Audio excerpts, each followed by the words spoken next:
Olá, eu sou Silmara Gonzaga, esse é o canal Ancestralidade Sagrada e hoje eu vou estender um pouquinho. No vídeo anterior eu falei sobre os pesadelos, hoje eu quero estender um pouco essa conversa sobre o espaço dos sonhos e entender que símbolos são esses que nos visitam e o que acontece com o nosso psiquismo quando a gente consegue visitar espaços de elaboração através dos sonhos.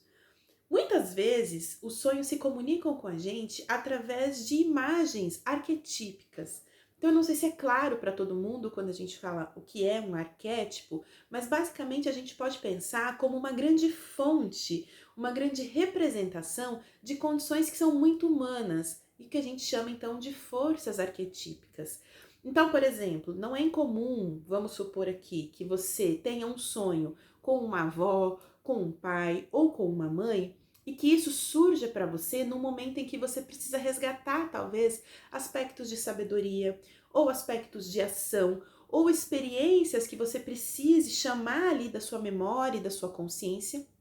para te auxiliar como agir num plano objetivo. Então, muitas vezes, quando a gente sonha com pessoas, não são necessariamente essas pessoas que estão entrando no nosso sonho, e sim parte de nós que projetam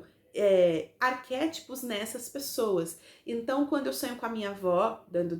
continuando esse exemplo que eu tenho falado, eu posso estar sonhando ali com uma representação que ela tem dentro de mim, talvez como um espaço de experiência, de sabedoria, quase como se eu estivesse me perguntando o que a minha avó faria nessa situação que eu tô passando. E então, dentro de mim, eu consigo resgatar aspectos dessas figuras com as quais eu fui convivendo e que vão representando lugares para mim. Pode ser um lugar de medo, pode ser um lugar de sabedoria, pode ser um lugar de ação, pode ser um lugar de cuidado. Então, dependendo de como eu me relacionei e interpretei dentro essas pessoas, eu acabo podendo sonhar com elas e isso vai imprimindo em mim essas características. E uma questão muito interessante é pensar que, através da elaboração dos sonhos, eu vou adquirindo características desses arquétipos com os quais eu estou sonhando.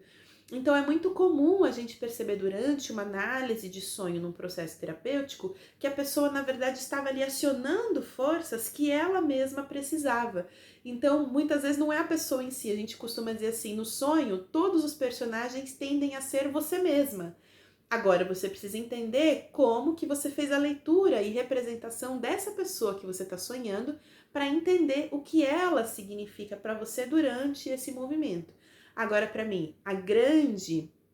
dica de hoje é essa percepção de que, ao sonhar, eu estou também me relacionando com forças que imprimem em mim as suas características. Então, elas me dotam desse poder, dessa experiência, para que eu possa agir na minha vida, compreender questões, elaborar conteúdos. Então, muitas vezes, o sonho é esse espaço de se empoderar, né, de se desenvolver, de evoluir a nossa percepção. E aí a gente acorda no dia seguinte carregando todo esse movimento de dentro que foi buscado ali, seja no inconsciente coletivo, seja na minha própria ancestralidade, na minha própria percepção que ficou jogada lá para o inconsciente e agora retoma a minha consciência para que eu adquira elementos que vão me trazer aí uma melhor experimentação e percepção do que tem acontecido na minha vida, do que eu tenho percebido ao meu redor e muitas vezes de decisões que eu preciso tomar durante a minha jornada de elaboração.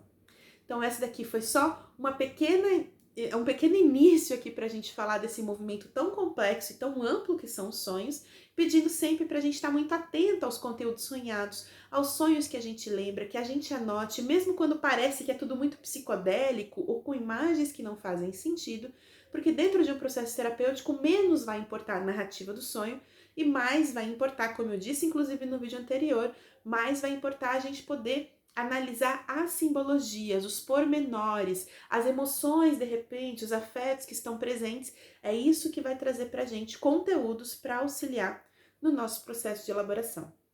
Para quem quiser, não tiver visitado ainda, aconselho visitar, complementando esse vídeo, o vídeo anterior sobre os pesadelos, que também vai ajudar aí com algumas chaves para a gente pensar como utilizar esse espaço do sonho e do sono também como um espaço e recurso terapêutico de entendimento de si, cuidado de si e percepção dos nossos movimentos internos. Esse foi o Ancestralidade Sagrada de hoje e eu encontro você no próximo vídeo.